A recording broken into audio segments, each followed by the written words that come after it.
새벽 5시 30분 알람 소리보다 먼저 눈을 뜨는 것이 강필수에게는 일상이 되어 있었어요. 21살 이제 곧 군대에 가야 할 나이였지만 그의 하루는 또래들과는 전혀 달랐답니다. 찬 바람이 스며드는 반지하 방에서 일어나 간단히 세수를 마치고 나면 어김없이 건설 현장으로 향하는 길이 기다리고 있었거든요. 필수의 손을 보면 그가 어떤 삶을 살아왔는지 단번에 알 수 있었어요. 거친 시멘트를 만지고 철근을 나르며 생긴 굳은 살들, 용접 불꽃에 데인 자국들, 그리고 추위에 갈라진 손등까지. 이 모든 것들이 그의 지난 2년을 말해주고 있었죠. 고등학교를 졸업하자마자 현장에 뛰어든 이유는 단순했어요. 군자금을 모으고 전역 후 대학 등록금을 마련하기 위해서였거든요.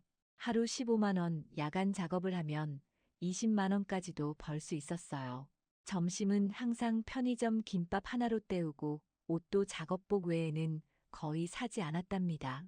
동료들이 퇴근 후 치킨과 맥주로 하루의 피로를 푸는 동안 필수는 집으로 돌아가 가계부에 그날 번 돈을 꼼꼼히 적어 넣곤 했어요. 매일매일 조금씩 늘어가는 통장 잔고를 보는 것이 그에게는 가장 큰 기쁨이었거든요. 그렇게 2년이 흘렀고 통장에는 5천만 원이라는 거금이 쌓여 있었어요. 필수는 이 돈을 어떻게 쓸지 이미 다 계획해 놓고 있었답니다.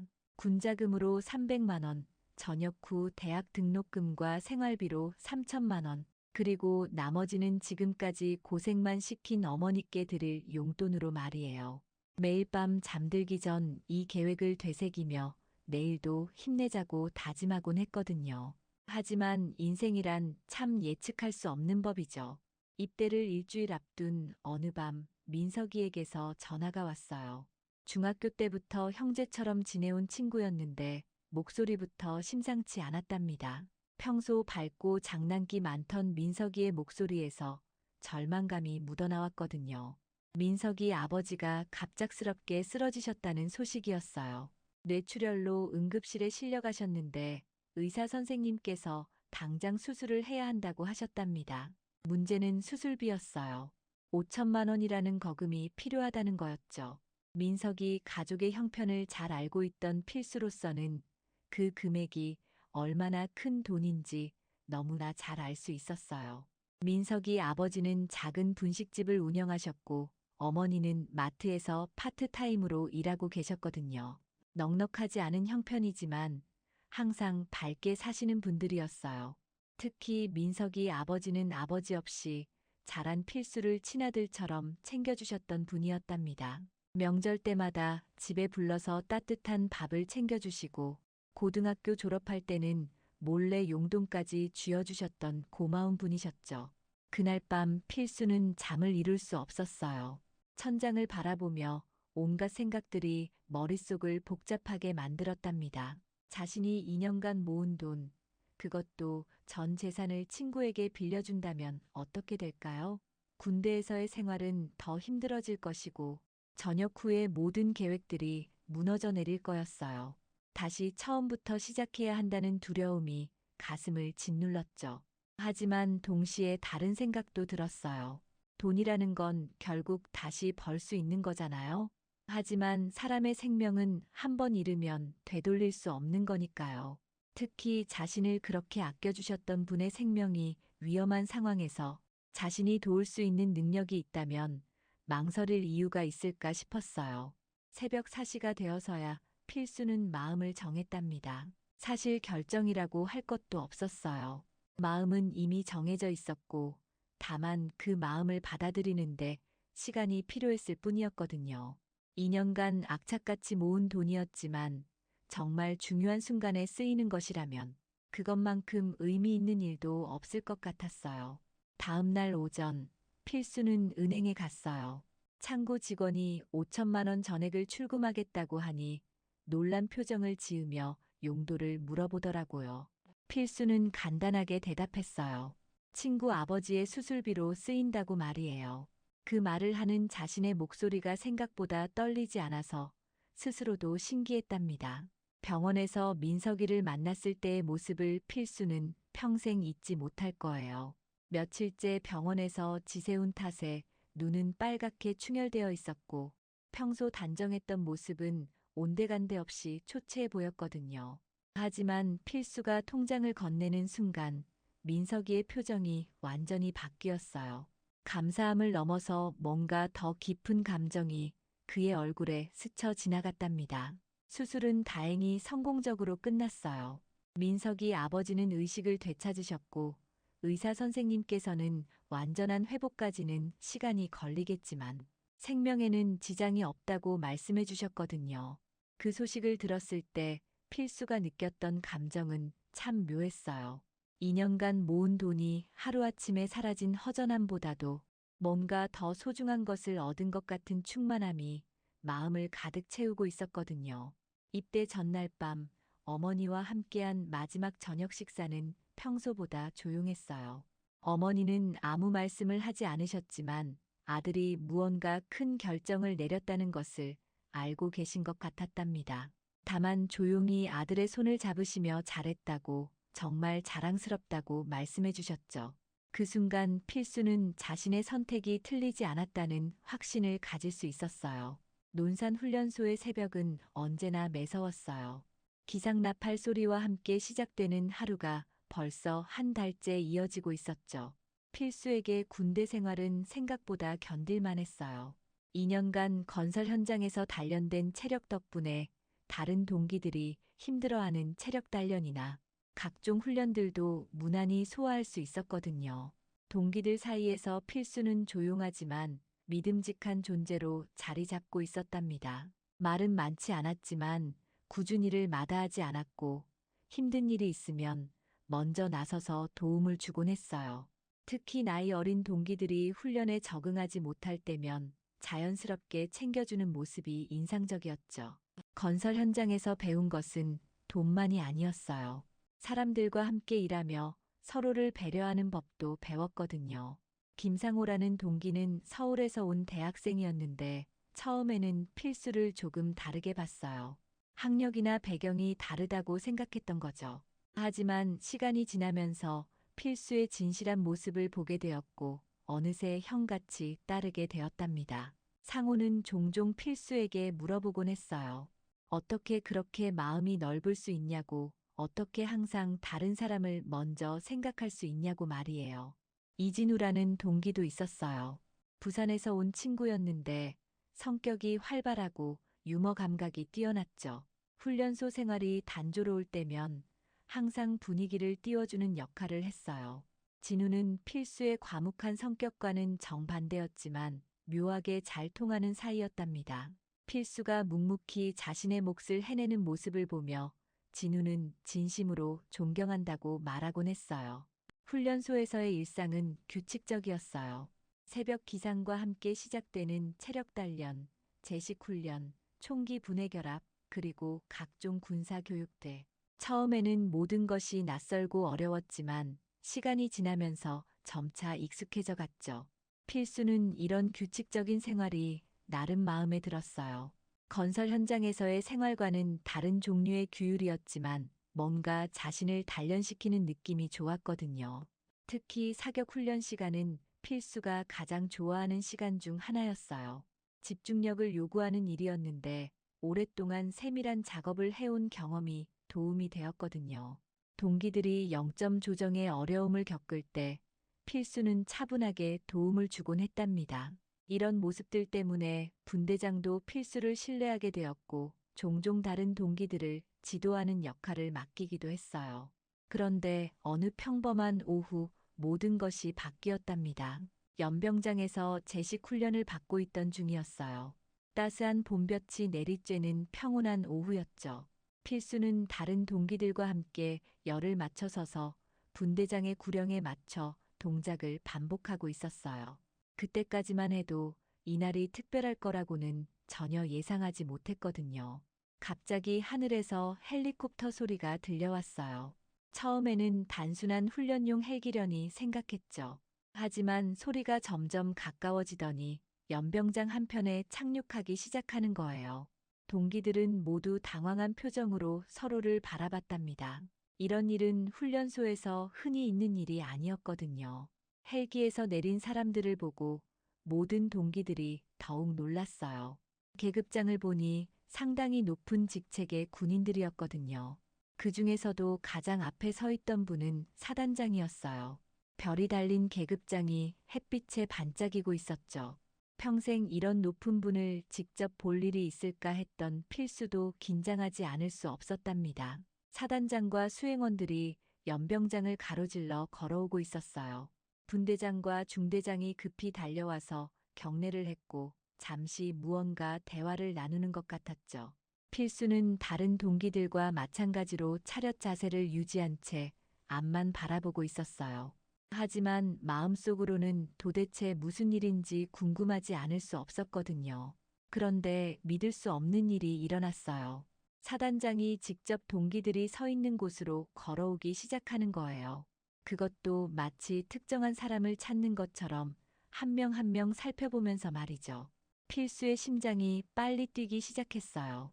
설마 자신과 관련된 일은 아니겠지만 왠지 모를 불안감이 엄습했거든요. 사단장의 시선이 필수에게 머물렀어요. 그리고 천천히 그 앞으로 걸어왔죠.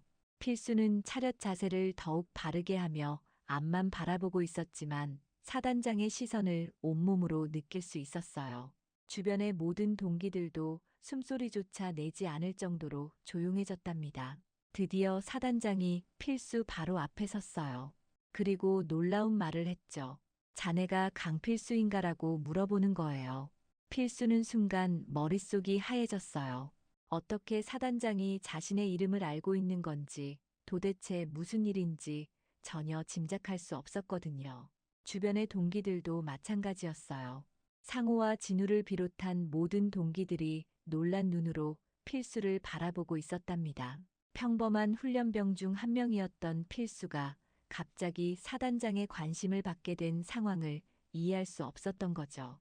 어떤 동기는 필수가 무슨 큰 잘못을 저질렀나 하고 걱정하는 표정을 짓기도 했어요. 필수는 떨리는 목소리로 대답했어요.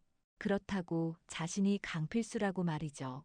사단장은 만족스러운 표정을 지으며 고개를 끄덕였답니다. 그리고 주변의 수행원들과 무언가 이야기를 나누더니 필수에게 따라오라고 했어요. 도대체 무슨 일인지 어디로 가는 건지 알 수 없었지만 명령을 거부할 수는 없었죠. 연병장을 떠나면서 필수는 동기들의 시선을 느낄 수 있었어요. 걱정, 궁금증, 부러움 등 여러 감정이 뒤섞인 시선들이었죠. 특히 상우와 진우는 무슨 일이냐는 듯한 표정으로 필수를 바라보고 있었어요. 필수 자신도 무슨 일인지 전혀 알 수 없었기 때문에 그들에게 어떤 신호도 보낼 수 없었답니다. 헬기 쪽으로 걸어가면서 필수의 머릿속에는 온갖 생각들이 스쳐 지나갔어요. 혹시 민석이 아버지 수술비와 관련된 일인가? 아니면 자신이 모르는 사이에 무슨 문제가 생긴 건가? 불안감과 궁금증이 교차하면서 가슴이 두근거렸거든요. 하지만 동시에 뭔가 큰 변화가 시작될 것 같은 예감도 들었답니다. 헬기 안은 필수가 상상했던 것보다 훨씬 넓고 현대적이었어요. 가죽 시트와 각종 통신 장비들이 군용 헬기라기보다는 고급 승용차 같은 느낌을 주었죠. 사단장은 필수에게 앉으라고 손짓하며 따뜻한 미소를 지어 보였어요. 그 미소에는 권위적인 느낌보다는 뭔가 친근하고 고마워하는 감정이 담겨 있었답니다. 비행하는 동안 사단장은 필수에게 여러 질문을 했어요. 훈련소 생활은 어떤지, 동기들과는 잘 지내고 있는지, 그리고 가족들은 안녕한지 등등 말이죠. 하지만 정작 왜 자신을 찾았는지에 대한 설명은 없었어요. 필수는 점점 더 궁금해졌지만 높은 분에게 함부로 묻기도 어려워서 그저 성실하게 대답만 했답니다. 헬기가 착륙한 곳은 서울 시내의 한 병원이었어요.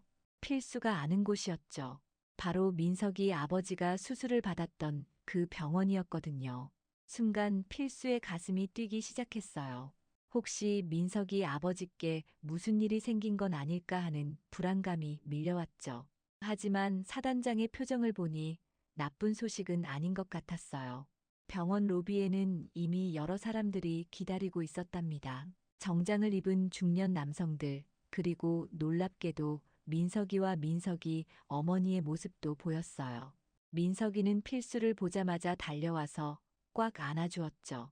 한 달 만에 만난 친구의 모습은 예전보다 훨씬 밝아 보였답니다. 그때 한 분이 필수에게 다가왔어요. 50대 후반쯤으로 보이는 품이 있는 신사였는데 어디서 본 듯한 낯익은 느낌이 들었죠. 그분이 바로 민석이 아버지셨어요. 수술을 받으시고 회복 중이신 모습이었지만 예전보다 훨씬 건강해 보이셨답니다. 하지만 뭔가 달라 보이는 게 있었어요. 옷차림부터 분위기까지 마치 완전히 다른 사람처럼 느껴졌거든요.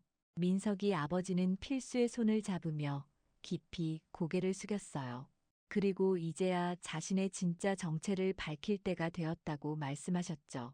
알고 보니 민석이 아버지는 단순한 분식집 사장이 아니었어요.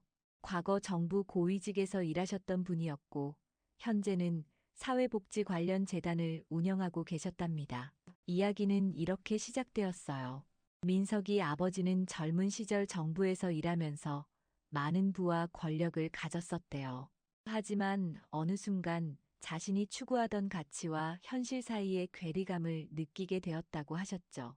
그래서 모든 것을 내려놓고 평범한 삶을 살기로 결심하셨던 거예요. 분식집을 운영하며 민석이를 키우신 것도 그런 이유에서였답니다. 하지만 완전히 손을 뗀 것은 아니었어요. 뒤에서 조용히 어려운 사람들을 돕는 일을 계속하고 계셨거든요. 특히 진정한 선행을 베푸는 사람들을 찾아서 도움을 주는 것이 그분의 사명이 되어 있었답니다. 그래서 전국 곳곳에 정보망을 가지고 계셨고 의미 있는 일들을 찾아내곤 하셨어요. 필수가 5천만 원을 선뜻 내어준 일도 그렇게 알려지게 되었던 거예요. 병원에서 수술비를 지불할 때 민석이가 어떻게 그 큰 돈을 구했는지 자연스럽게 이야기가 나왔고 그 내용이 민석이 아버지의 귀에 들어가게 되었던 거죠. 처음에는 믿기 어려워하셨대요. 21살의 젊은 청년이 2년간 모은 전 재산을 친구를 위해 아무 조건 없이 내어줬다는 사실이 말이에요. 민석이 아버지는 그 즉시 필수에 대해 자세히 알아보셨어요. 그의 성장 과정, 가족 상황, 그리고 지금까지의 삶을 조사해 보셨죠. 알아볼수록 더욱 놀라셨답니다. 어려운 환경에서도 굽히지 않고 성실하게 살아온 모습, 어머니를 위해 묵묵히 일해온 모습, 그리고 무엇보다 다른 사람을 위해 자신의 모든 것을 내어줄 수 있는 그 마음이 감동적이었던 거예요. 하지만 민석이 아버지가 정말 놀란 건 따로 있었어요. 필수가 그 큰 돈을 빌려주고 나서도 전혀 보상을 바라지 않았다는 점이었죠. 오히려 민석이가 고마워하자 당연한 일이라며 부담스러워했다는 이야기를 들었을 때 민석이 아버지는 이 젊은이야말로 진정한 선량함을 가진 사람이라고 확신하셨답니다. 그래서 필수가 군대에 간 후에도 계속 지켜보고 계셨어요. 훈련소에서의 생활, 동기들과의 관계, 그리고 그가 보여주는 모든 행동들을 말이죠. 예상했던 대로 필수는 군대에서도 남을 먼저 배려하고 꾸준히를 마다하지 않는 모습을 보여주었어요. 이런 모습들을 확인한 민석이 아버지는 마침내 움직이기로 결심하셨던 거예요. 민석이 아버지가 운영하는 재단에서는 매년 몇 명의 젊은이들을 선발해서 장학금과 멘토링을 제공하고 있었어요. 하지만 단순히 성적이 좋거나 집안이 어려운 학생들을 선발하는 것이 아니었답니다. 진정한 인성과 사회에 기여할 수 있는 가능성을 가진 사람들을 찾아서 도움을 주는 것이 목적이었거든요. 지금까지 이 재단의 도움을 받은 사람들은 모두 각자의 분야에서 훌륭한 성과를 거두고 있었어요. 의사가 된 사람은 무료 진료소를 운영하고 있었고, 교사가 된 사람은 소외계층 아이들을 위한 교육 프로그램을 만들고 있었죠. 사업가가 된 사람은 일자리 창출과 사회 공헌에 힘쓰고 있었답니다. 민석이 아버지는 필수에게도 이런 기회를 제공하고 싶어 하셨어요. 전역 후 대학 진학은 물론이고 그 이후의 진로까지 체계적으로 지원해 주겠다고 하셨죠. 하지만 조건이 있었어요. 단순히 도움만 받는 것이 아니라 나중에 자신도 다른 사람들을 도울 수 있는 사람이 되어야 한다는 것이었답니다. 필수는 이 모든 이야기를 들으며 꿈만 같은 기분이었어요. 자신이 한 선택이 이렇게 큰 변화를 가져올 줄은 상상도 하지 못했거든요. 하지만 동시에 부담스럽기도 했답니다. 과연 자신이 그런 기대에 부응할 수 있을까 하는 걱정이 들었거든요. 민석이는 친구의 표정을 보며 걱정하지 말라고 했어요. 아버지가 이런 제안을 하신 것은 필수의 능력을 믿기 때문이라고, 그리고 자신도 친구를 누구보다 잘 알고 있다고 말해주었죠. 민석이 어머니도 필수의 손을 잡으며 고마움을 표현하셨어요. 아들의 생명을 구해준 은인이라고 평생 잊지 못할 거라고 하셨답니다. 사단장도 이 모든 이야기를 듣고 감동했다고 하셨어요. 그래서 개인적으로 필수의 군 생활을 도와주고 싶다고 하셨죠. 물론 특별 대우를 해달라는 것이 아니라 필수가 가진 잠재력을 더 키울 수 있는 기회들을 제공해주고 싶다는 의미였어요. 병원에서의 만남은 생각보다 오래 지속되었어요.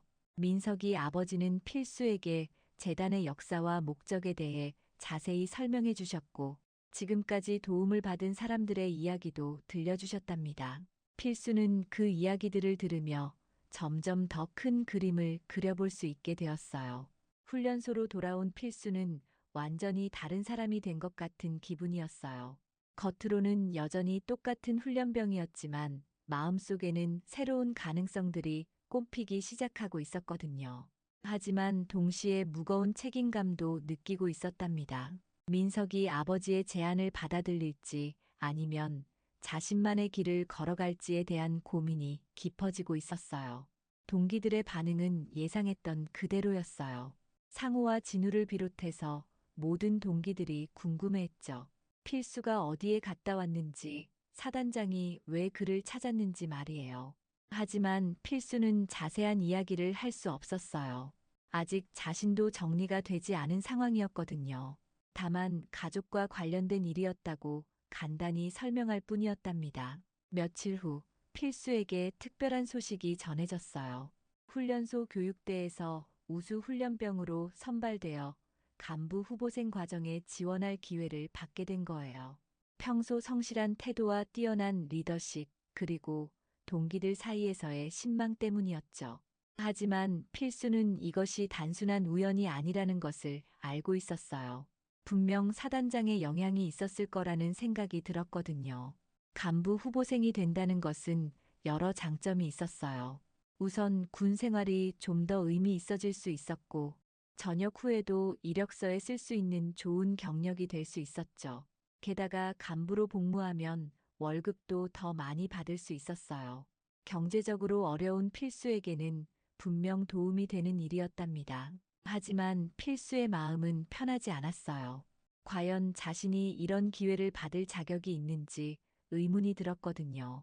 물론 성실하게 훈련받고 동기들과 잘 지내긴 했지만 다른 동기들도 마찬가지였어요.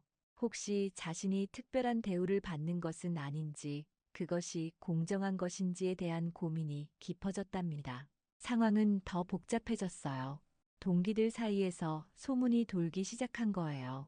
필수가 어떤 특별한 배경을 가지고 있다는 추측들이 나오기 시작했죠. 어떤 동기는 필수의 집안이 사실은 부유한 것 아니냐고 물어보기도 했고, 어떤 동기는 정치적인 연줄이 있는 것 아니냐고 의심하기도 했어요. 가장 힘든 것은 진우의 반응이었어요. 평소 활발하고 밝던 친구가 갑자기 시큰둥해진 거예요. 필수와 대화할 때도 예전처럼 편하지 않아 보였죠. 어느 날 밤 진우가 조심스럽게 물어봤어요. 혹시 자신들에게 숨기고 있는 것이 있냐고, 사실은 평범한 집안 출신이 아닌 것 아니냐고 말이에요. 필수는 그 질문에 대답하기가 어려웠어요. 거짓말을 할 수도 없었고, 그렇다고 모든 진실을 말할 수도 없었거든요. 결국 자신도 잘 모르겠다고, 다만 분명한 것은 지금까지 말한 것들은 모두 진실이라고 대답했어요. 하지만 진우는 완전히 납득하지 못하는 표정이었답니다. 상우는 조금 달랐어요. 그는 필수를 여전히 믿고 있었지만 동시에 걱정도 하고 있었어요. 갑자기 특별한 기회들이 주어지는 것이 과연 필수에게 좋은 일인지 의문스럽다고 했거든요. 때로는 평범하게 사는 것이 더 행복할 수도 있다고, 너무 큰 기대나 부담을 가질 필요는 없다고 조언해 주었답니다. 필수 자신도 혼란스러웠어요. 간부 후보생 과정에 지원할지 말지 결정해야 하는 시간이 다가오고 있었거든요. 한편으로는 좋은 기회라는 생각이 들었지만, 다른 한편으로는 이것이 정말 자신의 실력으로 얻은 기회인지 확신할 수 없었어요. 밤마다 잠들기 전에 필수는 깊은 생각에 빠지곤 했어요. 자신이 민석이 아버지를 도운 것은 순수한 마음에서 나온 일이었어요. 아무런 대가를 바라지 않았고 오히려 그것이 당연한 일이라고 생각했었죠. 하지만 지금 돌아오는 것들은 예상했던 것보다 훨씬 컸어요. 이런 상황이 과연 옳은 것일까요? 어느 날 밤 필수는 중요한 깨달음을 얻었어요. 민석이 아버지가 자신에게 준 기회는 단순한 보상이 아니라 시험이라는 것을 말이에요. 과연 자신이 이런 기회를 어떻게 활용할지, 그리고 나중에 다른 사람들을 위해 무엇을 할 수 있을지를 지켜보고 있는 것 같았거든요. 그렇다면 자신이 해야 할 일은 명확해졌어요. 이 기회들을 피하거나 거부하는 것이 아니라 제대로 받아들이고 최선을 다하는 것이었죠.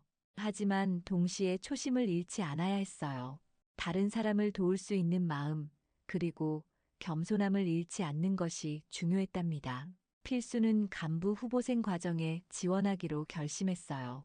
하지만 그 이유는 자신만을 위한 것이 아니었어요.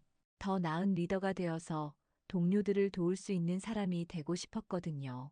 그리고 저녁 후에는 민석이 아버지가 말씀하신 것처럼 다른 어려운 사람들을 도울 수 있는 능력을 기르고 싶었어요.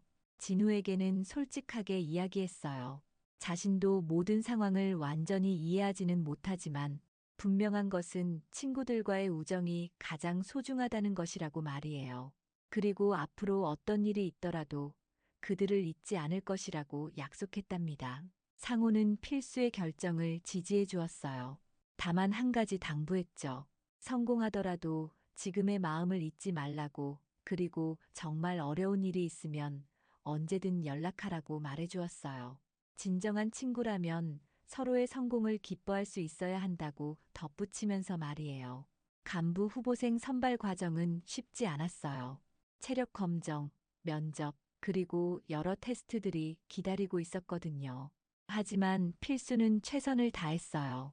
2년간 건설 현장에서 단련된 체력과 성실함, 그리고 동료들과 함께 일하며 배운 리더십이 모두 도움이 되었답니다. 최종 합격 소식을 들었을 때 필수의 기분은 복잡했어요. 기쁘기도 했지만 동시에 책임감도 무거웠거든요.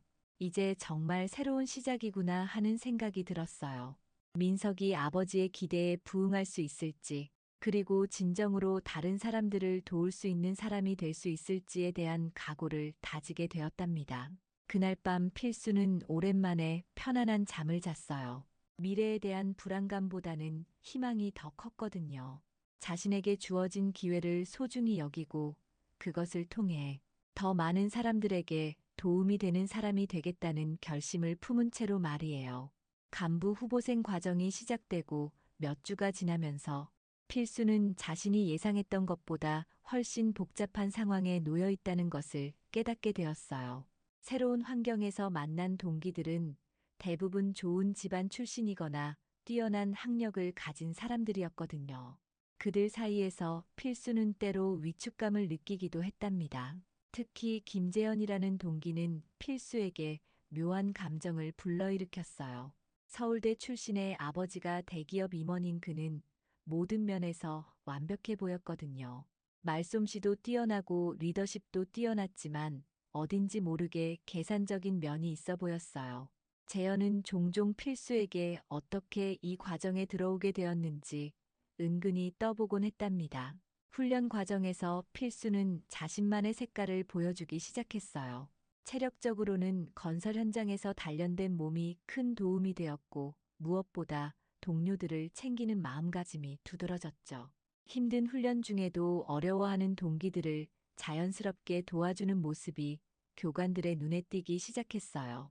하지만 필수의 마음 한편에는 항상 의문이 자리하고 있었어요.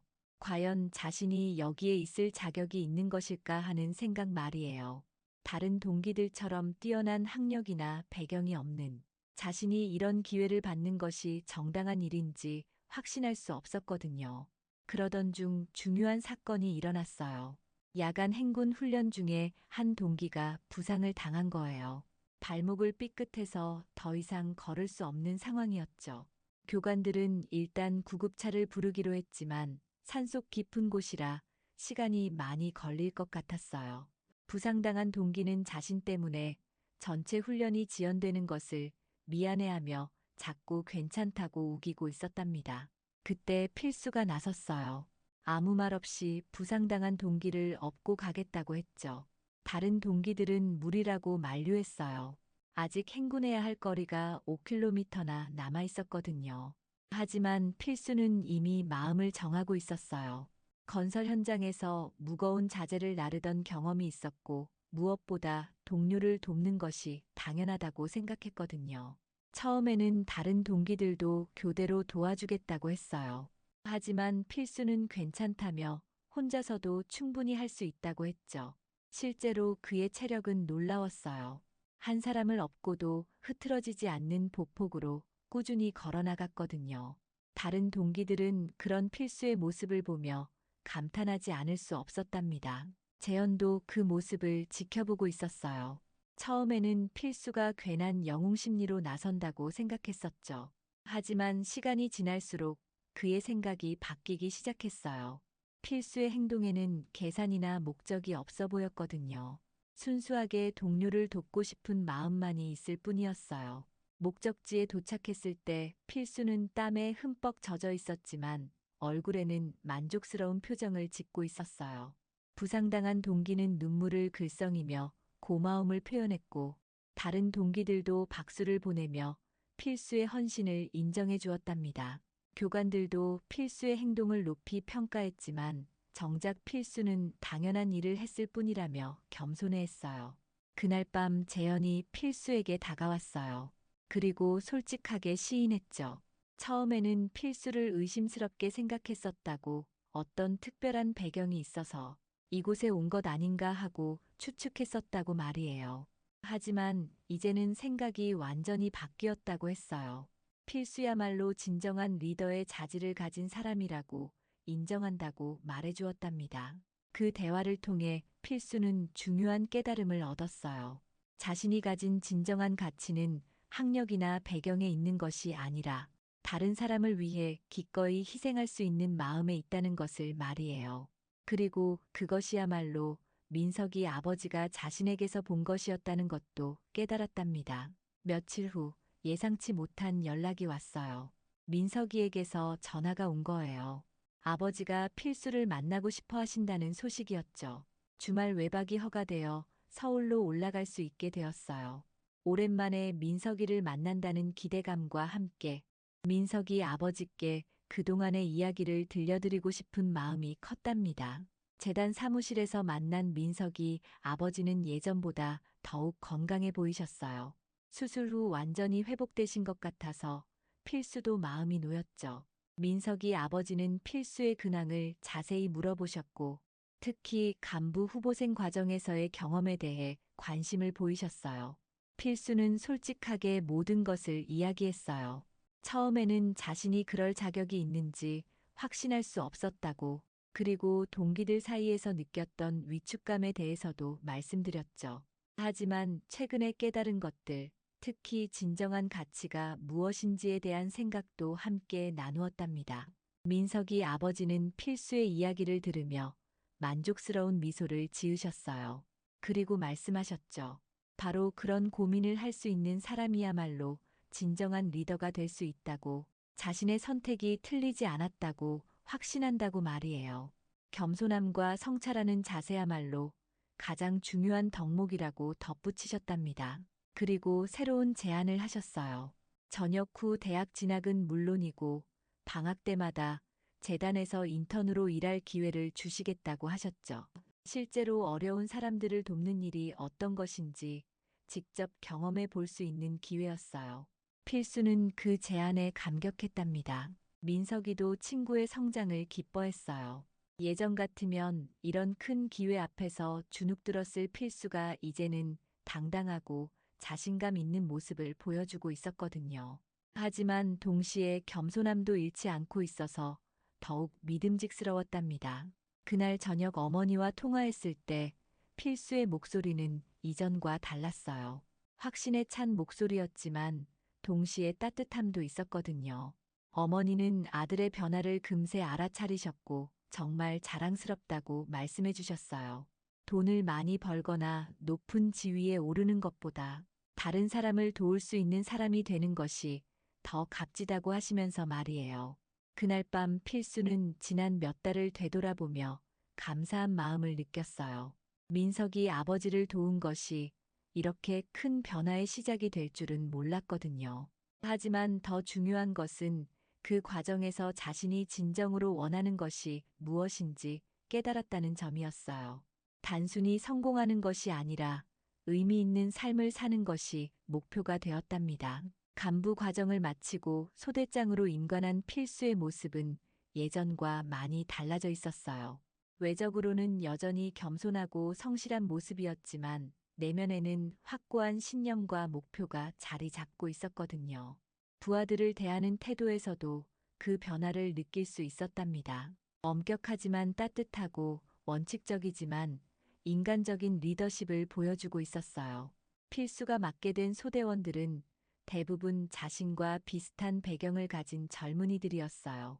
고등학교를 갓 졸업한 20살 청년들, 집안 형편이 넉넉하지 않아 일찍 사회 경험을 쌓은 친구들이 많았죠. 필수는 그들을 보며 자신의 과거를 떠올렸고 더욱 세심하게 돌봐주려고 노력했답니다. 특히 박민호라는 소대원이 있었어요. 부산에서 온 19세 소년으로 아버지가 돌아가시고 어머니 혼자 동생들을 키우고 계시는 어려운 형편이었거든요. 군대에 와서도 가족 걱정에 밤잠을 설치는 일이 많았어요. 필수는 그런 민호를 보며 자신의 어린 시절이 겹쳐 보였답니다. 어느 날 민호가 집에서 급한 연락을 받았어요. 어머니가 갑자기 쓰러지셔서 병원에 입원하게 되었다는 소식이었죠. 수술비가 필요한 상황인데 도저히 돈을 마련할 길이 없다며 민호는 절망에 빠져 있었어요. 필수는 그 모습을 보며 자신이 민석이를 위해 했던 일이 떠올랐답니다. 하지만 이번에는 상황이 달랐어요. 필수에게는 더 이상 큰 돈이 없었거든요. 대신 다른 방법을 생각해냈어요. 민석이 아버지께 연락을 드려서 재단의 긴급 지원 프로그램을 활용할 수 있는지 문의해 본 거예요. 다행히 이런 경우를 위한 지원 시스템이 마련되어 있었고 신속하게 도움을 받을 수 있었답니다. 민호는 처음에는 그런 도움을 받는 것이 부담스럽다고 했어요. 하지만 필수는 자신의 경험을 들려주며 설득했죠. 지금 받은 도움을 나중에 다른 사람을 위해 베풀면 된다고, 그것이 진정한 선순환이라고 말해주었어요. 민호는 눈물을 흘리며 고마워했고 평생 이 은혜를 잊지 않겠다고 다짐했답니다. 이런 일들을 겪으면서 필수는 자신이 진정으로 하고 싶은 일이 무엇인지 더욱 명확해졌어요. 단순히 개인적으로 성공하는 것이 아니라 자신처럼 어려운 환경에 있는 사람들에게 희망을 주는 일이었거든요. 그리고 그런 일을 체계적으로 할 수 있는 능력을 기르고 싶었답니다. 저녁이 다가오면서 필수는 구체적인 계획을 세우기 시작했어요. 우선 대학에 진학해서 사회복지학이나 경영학을 공부하고 싶었어요. 그리고 방학 때마다 민석이 아버지의 재단에서 실무 경험을 쌓아가면서 졸업 후에는 본격적으로 사회공헌 활동에 뛰어들고 싶었답니다. 마지막 부대 생활 동안 필수는 후배들에게 자신의 경험과 철학을 전해주려고 노력했어요. 어려운 환경에서도 포기하지 않으면 반드시 기회가 온다는 것, 그리고 그 기회를 받았을 때는 더 많은 사람들과 나누어야 한다는 것을 강조했죠. 소대원들은 그런 필수의 말에 깊이 공감했고 많은 이들이 저녁 후에도 연락을 유지하고 싶다고 했답니다. 저녁식 날 민석이와 민석이 부모님이 직접 부대까지 마중을 나왔어요. 2년간의 군 생활을 마친 필수의 모습은 입대할 때와는 완전히 달라져 있었거든요. 키는 그대로였지만 어깨가 더 넓어졌고 무엇보다 눈빛에서 자신감과 따뜻함이 동시에 느껴졌어요. 민석이 아버지는 필수의 변화에 만족해 하셨어요. 2년 전 순수하지만 어린 청년이었던 그가 이제는 진정한 어른으로 성장했다고 칭찬해 주셨죠. 그리고 앞으로의 계획에 대해서도 전폭적인 지원을 약속해 주셨답니다. 대학 입학 준비는 생각보다 순조롭게 진행되었어요. 군 복무 가산점과 함께 간부로 복무한 경력, 그리고 다양한 봉사활동 경험들이 입학 사정에서 높은 평가를 받았거든요. 더욱 중요한 것은 필수 자신이 명확한 목표를 가지고 있었다는 점이었어요. 첫 번째 재단 인턴 경험은 필수에게 새로운 세계를 열어주었어요. 실제로 도움이 필요한 사람들을 만나고 그들의 문제를 해결하는 과정에 참여하면서 이론과 실무의 차이를 배울 수 있었답니다. 특히 인상 깊었던 것은 도움을 받은 사람들이 나중에 다른 사람들을 돕는 모습이었어요. 그 중에는 몇 년 전 재단의 도움으로 대학을 졸업한 선배가 있었는데 이제는 변호사가 되어 무료 법률 상담을 해주고 있었어요. 또 다른 선배는 의사가 되어서 소외계층을 위한 의료 봉사에 참여하고 있었죠. 필수는 그런 모습들을 보며 자신의 미래를 그려볼 수 있었답니다. 대학 생활도 알차게 보냈어요. 학업에 충실하면서도 다양한 동아리 활동과 봉사 활동에 참여했죠. 특히 어려운 환경의 청소년들을 위한 멘토링 프로그램에서 활발하게 활동했어요. 자신과 비슷한 처지의 후배들에게 희망을 주고 싶었거든요. 그 과정에서 필수는 많은 것을 배웠어요.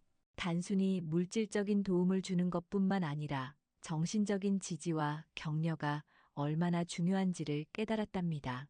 그리고 한 사람의 변화가 어떻게 주변 사람들에게까지 긍정적인 영향을 미치는지도 목격할 수 있었어요. 졸업을 앞둔 어느 날, 필수는 민석이 아버지로부터 정식 제안을 받았어요. 재단의 정규 직원으로 일하면서 젊은 층을 위한 새로운 프로그램을 기획하고 운영해 보지 않겠냐는 제안이었죠. 필수에게는 꿈 같은 기회였답니다. 하지만 필수는 바로 답을 주지 않았어요. 하루 종일 깊이 생각해 본 후에 감사하게 받아들이겠다고 답했죠. 다만 한 가지 조건이 있었어요. 자신이 도왔던 사람들, 특히 군대에서 만났던 민호 같은 후배들도 함께 참여할 수 있는 기회를 만들어 달라는 것이었답니다. 민석이 아버지는 그런 필수의 제안에 감동하셨어요. 역시 올바른 사람을 선택했다고, 이제 재단의 미래가 더욱 밝아졌다고 말씀해 주셨죠. 그리고 필수의 아이디어대로 프로그램을 확대해 나가기로 약속해 주셨답니다. 첫 출근 날, 필수는 설레는 마음으로 재단 사무실에 들어섰어요. 책상 위에는 자신이 기획한 프로젝트 자료들이 놓여 있었고, 벽에는 지금까지 재단이 도운 사람들의 사진들이 걸려 있었답니다. 그 사진들을 보면서 필수는 다시 한번 다짐했어요. 자신도 언젠가는 저 사진들 중 하나가 될 것이고, 동시에 더 많은 사람들이 저런 사진을 찍을 수 있도록 도와주겠다고 말이에요. 5천만 원을 선뜻 내어준 그 순간부터 시작된 여행이 이제 진짜 목적지에 도착한 것 같았거든요. 그날 오후 첫 번째 상담자가 찾아왔어요. 20살 청년으로 가정 형편이 어려워 대학 진학을 포기하려 한다는 사연이었죠. 필수는 그 청년을 보며 자신의 과거를 떠올렸고 따뜻한 미소로 맞이했답니다. 새로운 시작이었어요. 진정으로 의미 있는 삶의 시작이었답니다.